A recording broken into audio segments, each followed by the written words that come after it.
Rishabh Pant 27 crore rupee Lucknow Super giants.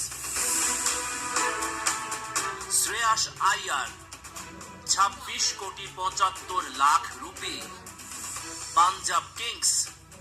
Harshdeep Singh 18 crore rupee Punjab Kings. Yuzvendra Chahal 18 crore rupee Punjab Kings. Jos Buttler 15 crore 75 lakh rupee Gujarat.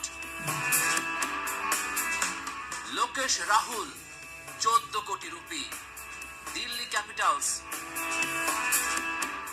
Mohammad Siraj 12 crore 25 lakh rupee Gujarat Titans. Mitchell Starc 11 crore 75 lakh rupee Delhi